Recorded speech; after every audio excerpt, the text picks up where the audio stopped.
If you've ever looked around at your life, at the success, the image, all the beautiful material things, and you still felt like something is missing, then this is for you. The one who's done everything right, the one who has always held it together, the one who's been the strong one, the capable one. And yet some part of you knows that you're functioning, but you're not feeling. You're disconnected. Something feels off. You're unfulfilled. It's not a lack of gratitude, but it is burnout.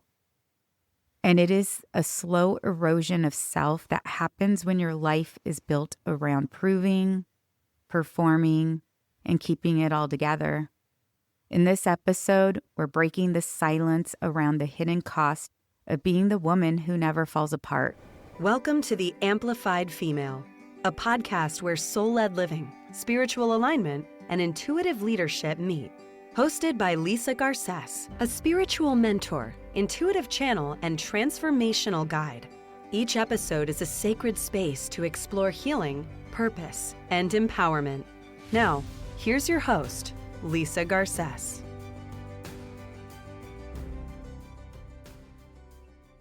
Let's talk about what no one else is willing to say, especially to the woman who has it all. I had success, and I felt absolutely nothing, and that really scared me. I was numb and disconnected. I did what society told me to do, to strive for the title, for the nice house, the cars, the nice clothes, but something was off and I was unfulfilled, and I blamed myself for a very long time. I thought, what's wrong with me? I'm so ungrateful. And I feel and see that in my experience, that is what we're taught, that if you have it all, you have no right to complain. And what I've seen is those quote unquote women who have it all, they have no right to complain. I can't tell you how many times I've seen or heard other women criticize other women who, let's say, live in such a nice house or they have money. It's almost like, oh, because you have money, you have no right to complain. You have no right to suffer. But we're all human and we have struggles. We have pain and suffering regardless of how much money you have in the bank account. And that makes me sad, especially when I see other people not supporting other people and judging them based on what their life looks like. Now, understand this. Numbness is a survival pattern. It's not weakness. Your body will choose shutting down over shattering. And as a single parent, I definitely felt this. I felt I had no choice to feel that. I had to just power through because I was the only one my daughter had to rely on. And I didn't have the choice, I believed, which was a false belief, to feel, to show my emotions, and I had to just keep going. That is true survival mode. But also choosing to really be numb, that was my wiring. And I want you to know you're not weak. You're waking up inside a system that taught you to perform instead of to feel. And that's what we need to recognize. To be the quote unquote strong one is glorified. It's like, wow, look at her. She could keep going. I was brought up in a culture where crying is a sign of weakness. You have no right to feel sorry for yourself. You have no right to complain. But what I realize is you should never not validate your feelings, regardless. People feel grief in different degrees. People experience sadness in different degrees. I mean, look at the celebrities who unfortunately choose to leave this earth. You look at them and think, well, wow, they have it all. They had all the money. Money does not solve everything. Sure, they might not worry how to pay their bills, big deal, but that doesn't mean that they're not suffering inside, that there's not something that they're facing and challenges. It's almost like people in society feel like if you're rich, like what, you're not human and you have no right to feel. I do see this and I hear comments all the time, and it really is sad. I feel, where has our compassion gone? And for the high achieving woman, we've normalized how to disconnect. We've trained ourselves to look polished while feeling nothing, and that's not mastery, that's suppression. And when your nervous system is in constant hypervigilance, where you're proving, you're pleasing, protecting, you eventually learn to detach. You stay productive, but you stop being present. And that's not ambition anymore. That's trauma in a business suit. I recall so many times looking back where my daughter would be talking to me and I would get a business phone call and I immediately would answer it. And I could sense her sadness. And after the call, I would explain to her, Jada, I had to take that call. It was a work call. But looking back, I didn't have to take it. I just didn't know how to detach. In my mind, it was the right thing to do. And I felt, oh, she will understand when she's older that there's sacrifices to be made. And that's another false story that I learned is in order to be successful, you have to sacrifice your family. And that is so not true. You could be successful and still be present with your family. What I was not taught and told to do was really define what success means to you. I realize now being a multimillionaire does not define success for me at all. What defines success for me is being present with my family, to be able to travel when I want, to see my family, to be able to take my dog on a walk in the afternoon, to be able to give myself a day off if I feel I need it. To me, that's success. But society teaches you success is all about the material things, and that needs to change. So I would strongly suggest, if you haven't done that already, really determine what success does look and feel like for you, because almost all the time, it is not about the money. Now, you may have convinced yourself it is, but I'm telling you, most of the people I've met that have money and are extremely successful and multimillionaires are secretly suffering inside. And they're crying because they feel so disconnected.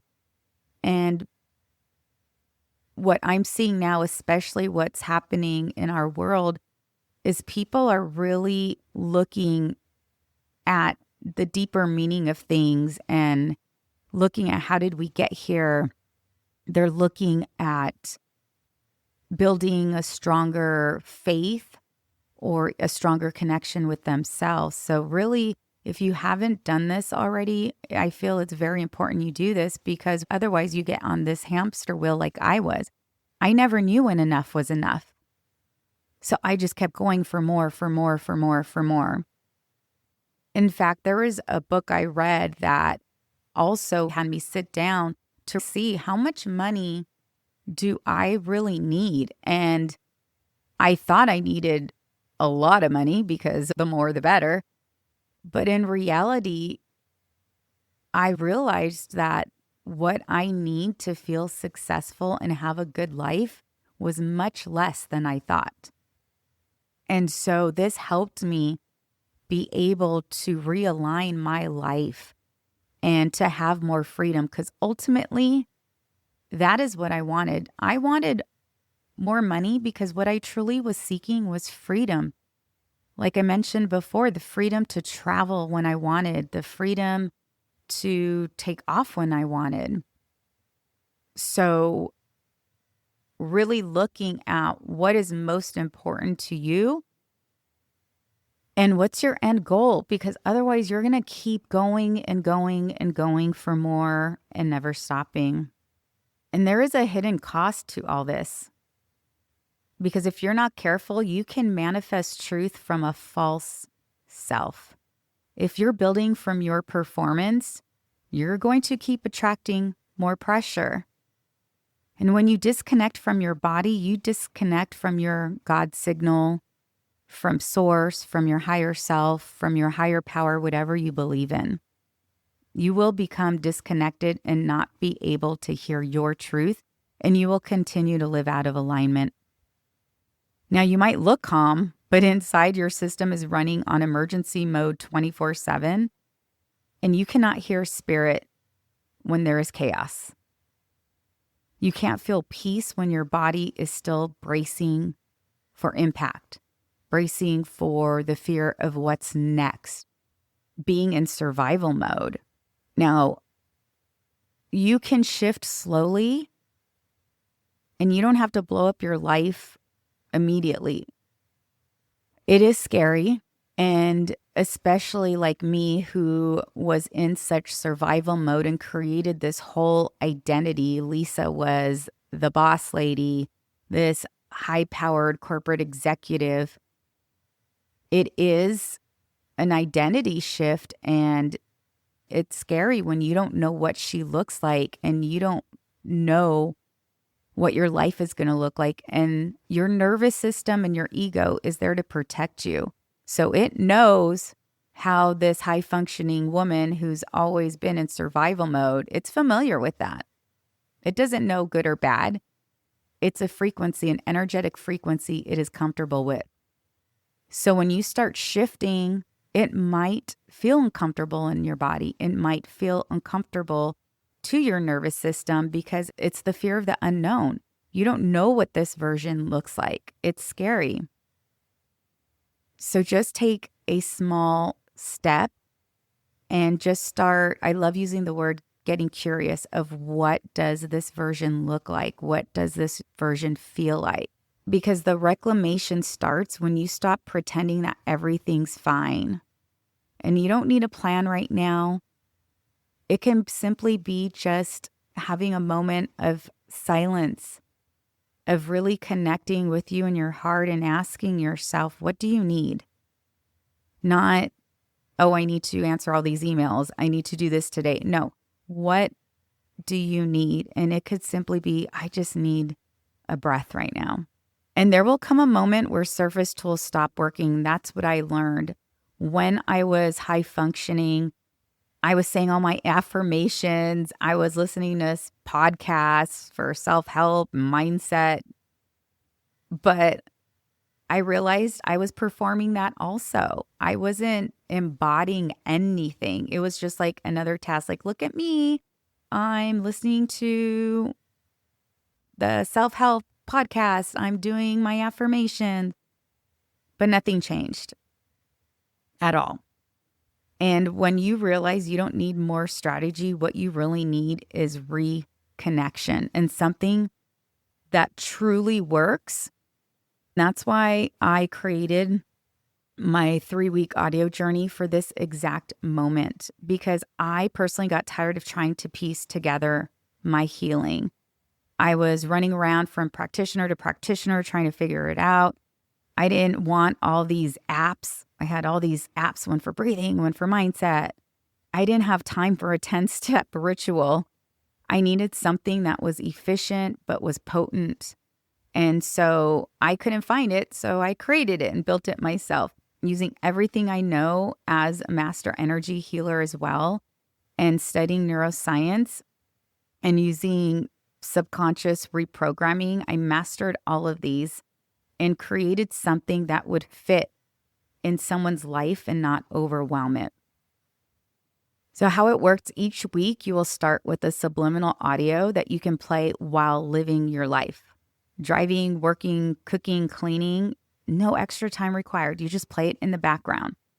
It combines subliminal affirmations that bypass your conscious mind because, listen, our mind, especially if you're a high-functioning woman, we are stubborn. And we have a very strong mindset and brain. We need to start reprogramming that brain. So we need to bypass the conscious mind. These sound frequencies will rewire outdated patterns. It has nervous system retraining, so your system starts responding differently automatically. This is passive rewiring while you are on the move. You are not meant to focus on it. Think of it as white noise. Again, because I'm all about efficiency. As a human design projector, I'm a master in efficiency and things that are potent and work. Also, you'll get one 20 to 30 minute voice activation per week that I created for when you want to drop in deeper. It includes hypnosis to open your subconscious, Reiki energy work to clear stagnation out of the body and regulate your field, and quantum entanglement, which just means you're syncing with the version of you who already lives this truth and letting her pull you back into alignment. This isn't about spiritual performance. It's real, it's practical, it's potent. And you'll feel the shift in your body after one listen and anchor it across the 3 weeks. And you can start today. The link is in the show notes. Remember to subscribe so we can meet again in the next episode. And if no one's told you lately, you are allowed to rest. You're allowed to stop performing. And you are allowed to come home to yourself.